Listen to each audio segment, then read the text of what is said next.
Hey everybody, it's the MadMattster here. I'm doing another video today, and this is a political video, and I hate to do political videos that much nowadays. Now, I've been doing more shorts that are kind of political.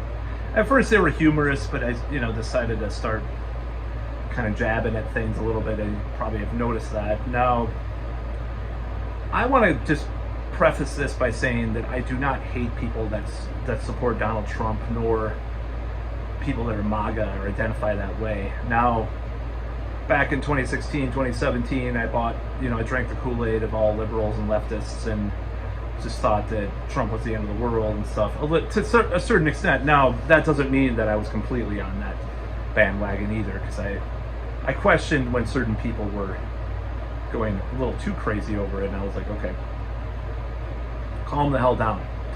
Now, the true intentions of the MAGA movement do come, at least in a huge part, no small part, from Ron Paul and from libertarians and non-interventionists as far as war goes. So let's just acknowledge that a indisputable fact. They talk about neocons for a reason. They talk about the MAGA people, you MAGA people out there. Talk about neocons for a reason. You talk about wanting to not go to war, warmongers, military-industrial complex, deep state, whatever term you want to use it, you are referring to the precipice that, at least in theory, this is my interpretation, you are referring to the same thing that I am when I say these things. You're not referring just to like a Democrat social worker in Chicago that wants to replace a cop or something like that. But when you're talking about deep state or anything like that, let's just face facts here. This is not what Alex Jones was talking about in 2010. This is not what David Icke talks about now. This is not what even Tucker Carlson will say stuff about this. It's not what we're talking. We're talking about the same thing. I believe in good faith that when we talk about the military-industrial complex, we're talking about the deep state, talking about the intelligence apparatus, we're talking about all the same stuff. And we're not talking about some kind of like vague entity that we can attach labels to or identify as different things. And it's a nonpartisan thing that's going on. The movie JFK talked about it. It's not, and a lot of other people have talked about it. It's not even a ideological system necessarily. It's not on the right or not on the left necessarily.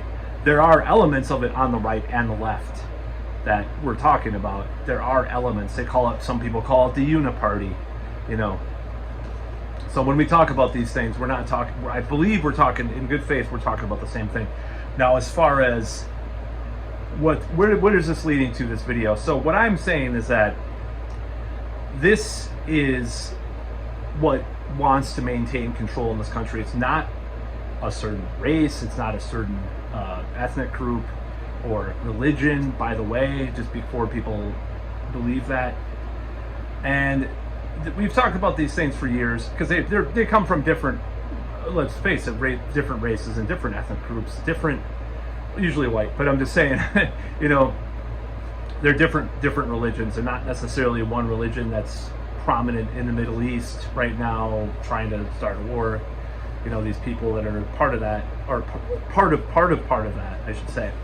It's not necessarily them. It's not necessarily Roman Catholics or WASPs or whatever. So this precipice this entity of politics is not any one religion, any one race necessarily. It's just people in control that want this power. They want this money. They want money, power, and they have a ideological vision for the future. I don't know, say what you want about Elon Musk. Do I believe he's part of the deep state? Well, he plays around with it, yeah, with his, with the companies and stuff. Is Peter Thiel part of it? I would say in a way he's way more than Elon Musk. He's way more deep into the deep state, whatever you want to call it. So this last election with Trump, there was a coalition, and there was a coalition of people that were genuinely not on the good side of humanity or in the common person sense. And there were people that were good for that, or were more against certain things that are happening now. That's not, he did not get elected because he was like George W. Bush, even in 2016, or like Ronald Reagan. Dare I bash Ronald Reagan for some of you out there that hold him in high regard. He was not Ronald Reagan, he was not George W. Bush, and he was not Obama, not Clinton, not Nixon. Was, anyways, I'm not going to go into that. But these ideas were like, this guy is new, he's going to break the system, he's going to be totally different. So when people voted for him in 2016, they wanted that, and they did not get it to the extent that people wanted it to be, obviously, honestly, as anyone should acknowledge. Now, 2024 happened, and he got elected much for the same reasons in many ways. So I'm going to say this. This is where it's leading up to. If Trump gets us into the United States into a war with Iran, he's done. For as far as any kind of legitimacy, or any kind of good faith. And I believe that a lot of MAGA will branch off into something else. Already you see, I wouldn't count Dave Smith or Tim Dillon or even Joe Rogan as MAGA. Let's just face it, they're independents or libertarians that kind of jumped on that train because they thought he would deliver on some of what he was professed to be about in the past. And that's separate from the Republican Party, separate from the deep state, quote unquote, separate from the uniparty. They believed that. They bought the hype that he would, oh yeah, he has a coalition, he has some weirdos that like him too, or they're supporting him, but he won't get us into any major wars. He'll de-escalate Ukraine, de-escalate all these things. But mark my words that if he decides that we need to go to war with Iran, he is essentially done as a president, as far as his support will tank even more than it has in the past. I wouldn't be surprised if there's a lot of Republicans eventually, let's say the war goes badly, which I'm not trying to be black-pilled or anything, but I'm saying that it probably will go badly, considering the past history of U.S. interventions in the Middle East. On some level it will go bad, and he will be blamed for it, and he will be good to go with being blamed, because Tulsi Gabbard or even RFK on some level, all these people that, or Joe Rogan or whoever, Theo Von or whoever these people, and I don't know about RFK because he's kind of a mixed bag too, but a lot of people say, and Tulsi Gabbard said in March that they do not have nuclear weapons, and they're years away or whatever, Iran. So the problem is that if he does this, he's destroying his own legacy, and he's destroying his presidency in essence. If you believe that there's no interference in anything in the future, then the midterms will go to the Democrats, and the Democrats are cringe too. I don't like a lot of the stuff that they do, but you're talking about that he's destroying. He is, shooting himself in the foot. Now I shouldn't talk about foot injuries right now, but because I was injured I'm getting over it finally, but I was injured. My ankle was fractured for a while, so I'm still having that issue for the last month or so. But anyways, that has anything to do with this video, but I shouldn't talk about that I shouldn't use that term in a way, but so this whole thing, that what'll happen is legitimately MAGA did not vote for a war with Iran. If they then you may as well just vote for Jeb Bush if you wanted a war with Iran, back in 2016. Please clap, by the way. That's not what people want. That's not what, dare I say, I don't know about Razor Fist because he seems a little crazy, but like Sticks Hexenhammer 666 does not want a war with Iran. Tucker Carlson, Steve Bannon, all these people, they're legitimately, a lot of what is different about Trump's movement than the past. At least maybe Tucker Carlson 10 years ago, no, but now, yes. And it's not war. It's not interference in the Middle East. It's as much as I do not like what he did with the Iran deal. One of the good things, even Tom Woods, the Libertarian, said that's one good thing that Obama did with the Iran deal. You know, that you're gonna have your neocon little thoughts about it. Oh my God, the enemy of Islam is the enemy. You know, no. What you look at is why is it the enemy? Because we've empowered it, and through the years, whether it be directly or indirectly by, destroying people's homes and destroying people's lives, we've empowered radical Islam, and by extension, Islam in general. So, you don't have secular movements in some of these countries because the oil flows and the money flows to the billionaires and everything.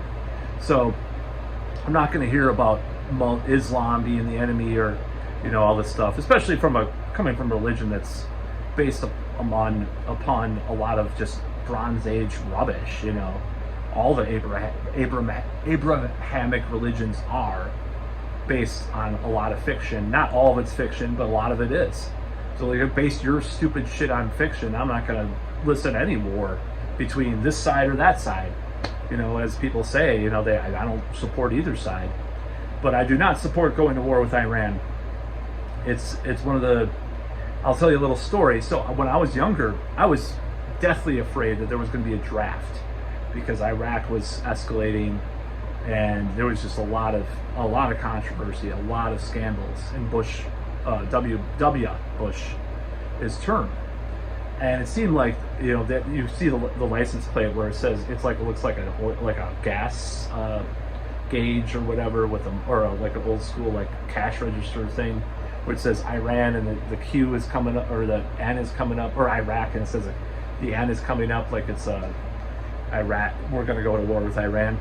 Yeah, that was a real fear. This is 20 plus years old. This fear of going to war with Iran, that this is going to be a disaster. And even a lot of neocons probably said, yeah, Iraq's one thing. Yeah, I'm sure they said this. Iraq's one thing, but Iran is a whole other, monster of a war that would be. And they're, much bigger than Iraq, much scarier as far as population, just a lot of stuff. And the allies with Iran, Russia, and China. I mean, it's just not a good thing to do. Now, do I think that Trump has, do people have like Epstein-style dirt on him? Yeah, absolutely. I think that's part of it. I think Israel probably has that. Obviously, Epstein was a Mossad agent. More than likely, they probably have dirt on him. Now, I think he could go, he has such support from people that all these scandals didn't hurt him. And I'm just going to say this, if he does decide to not go to war with Iran, he's going to be I'm not going to say one of the greatest presidents in history, but he will have done one of the greatest things any president has done. He had resisted the lobbies that the military-industrial complex and the deep state and AIPAC, by the way. He would have resisted all those calls, Israel as well. He'll resist that. If he says no to the war, he says, no, I'm not doing this, And it's more heroic because he's brought us to that precipice of war, and he greenlit all this stuff. But if he does not go to war, he will be remembered as I'm not going to say he's going to be a great president, but at least heroic in that respect. More so the Democrats and all these presidents that do this stuff. It's a little more complicated with them because they're expected to be. The perception is the Democrats are wuss, and they're not going to go to war anyways. Of course, that's the opposite a lot of the time. But he will be remembered because he stood up to one of his biggest supporters. And he would be remembered. Now, is he going to do that? Probably not. I'd say 10% chance, 20% chance he'll say no to a war with Iran. Now, there is, like another thing. So let's say they do have these details on him doing all this stuff, these crimes, I think he could probably say, I don't know what he could say. Because people, Me Too is over for the most part. A lot of people don't take that stuff seriously anymore. Now, you could say that's a bad thing. It probably is to some extent, you know, if the people are, if it became like The Boy Who Cried Wolf way too much for a while, way too much of witch hunt. It did. It wrecks actual stuff that happened. So if he did actual stuff on you know, the island, could he save himself from that? I don't know. I think he could probably just maybe. I think one way he could do it, and this sounds really insane, but like he could say, well, we're all doing it anyway. You know, he could come out and just be like a total jerk about it, be like, we're all doing it anyway. It was worth, you know, and we did it all. We all did that back then. That's what we did. Just like the 70s rockers with the underage groupies and stuff. I mean, that's way more consensual than Epstein Island. Don't get me wrong. No matter what people say, it's way more consensual. But he could just come out and just like, that's not true. It's AI or something. You know, I mean, he could do a number of things about that if they do get this evidence on him. Of course, it would wreck his life, wreck his presidency. But he would be remembered for doing something good. You know, like the last thing that Emperor Palpatine did in Return of the Jedi not Emperor Palpatine. Sorry, Darth Vader did in Return of the Jedi, threw Emperor Palpatine down the pit and turned the whole war around for everybody. You know, and Darth Vader did a lot of crimes, you know, but I'm just saying, like, if he came out and did something like that. Now, I don't know if they have the dirt on him or not. Now, there is a third thing that could be happening. And it could be that he's waiting so he can do this sort of like Obama-esque deal, meaning Obama-esque, like as in like it's like what he did with Iran, you know, years ago, and just have this kind of deal with, you know, have his, you know, companies he's connected to do uranium enrichment for power plants and closely monitored, all this stuff. He could do something like that, and maybe have it. Sorry, I made a deal with Iran. I saved us all from World War III. You know, he could say that. He could do something like that. I think that's probably the most Trumpian thing that he would. That's probably the most likely outcome of that 20% that I said. Or if we're working in that 20% that he won't go to war, that's most likely what will happen. And he'll just do some kind of like weird shift, like some kind of deal, like it'll be like this Trump deal, like the Golden Peace deal, and you know, it'll be very highly watched, you know, but yeah, more likely it's not going to happen. I hate to say it, but like a lot of people are soothsayers and prophets and astrologers are predicting these next 5 years are going to be crazy, in a warlike way, a revolutionary way too, though. So I don't know. It's hard to say. But I'd say if he wants to save his legacy, regardless of what he's done a lot of scams. Let's call it what it is. He's a scam artist, a con artist. He's not Hitler. He's not, you know, he does some bad things with immigration stuff. I don't agree with a lot of that. But I don't believe he's Hitler, Orange Hitler. Like, I'm not like a lot of people. But if he doesn't want to be Orange Hitler, even more, he wants to be remembered, regardless of the scandals. I mean, he's Teflon Don. He went to jail, you know. He had a mugshot, you know. I mean, the guy is seen as like this hero, even though he's a criminal, but he's the first felon president. Who cares if he has more dirt on him? He should not care. He should just try to, oh yeah, whatever. But of course, this stuff could be really bad, and I'm not even saying that this is necessarily the case.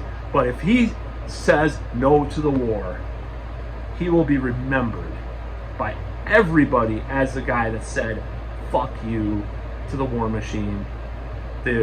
Other than maybe a small contingent of his base and a small contingent of the Democrat base will cheer. Regular people, we've heard of WMDs, blah, blah, blah, all before. Netanyahu's been saying it for 30 years that they're, you know, months away from having a nuclear bomb. It's the same old song and dance. We've already heard it. It's played out. It's like a band that had one hit and they just keep playing the hit, and then they get worse and worse, like a band. Like, let's say Kiss just played Rock and Roll All Night, and then like not a lot of other songs, but like Paul Stanley's voice was starting to go, and then they play out of tune, and it's like you play it over like for 40 years straight. Like they play it, it gets worse and worse. That's like the Netanyahu, like weapons of mass destruction. People are like, ugh. You know, we've heard it all before, dude. So, yeah. If he wants to save his legacy, I'm not a Trump supporter. I was not a Biden supporter either, or Kamala, for that matter, either. But if he wants, I would say that's one of the greatest things he's ever done. If he actually says, just all out, I'm not going to do this war, and that would be one of the greatest things. That would be one of the greatest things. I would just be like, yeah. I mean, I'll just put it this way. If he actually does an Iran deal after all this crazy stuff that's been going on, and all this castle intrigue and all this stuff, if he does it, I will say that maybe I should have voted for him in October or November of last year. I'll actually say that if he actually does not bring us to World War III, if he actually makes peace with Ukraine too, like that's just an added thing, makes peace in Ukraine with Russia and stuff. He will be a peacemaker. He will be remembered as a peacemaker. The stupid phone thing, whatever, it's a scam, the cold phone, it's just all this crazy stuff. But he will be remembered by me like, yeah, he was the guy that did it. He was the guy that said no to the lobbies and the military-industrial complex and the deep state. He said this to them, and it will be remembered as a great president, even just for that. All the other stuff, there's a lot of stuff I hate. There's not really a lot of stuff I like right now from him, honestly. So, but if he does that, a lot of that, some of the stuff will be forgiven, because he's not going to bring us a nuclear war or World War III or just another quagmire. And that will be a great thing, because he has a lot of people that are yelling in his ears, more than your average Democrat. Democrats have that too, but like these people, these neocons, are just at him, like Huckabee, with his text, and God ordained you to go to war with the Middle East so we bring about Armageddon and Jesus comes back. That's about all.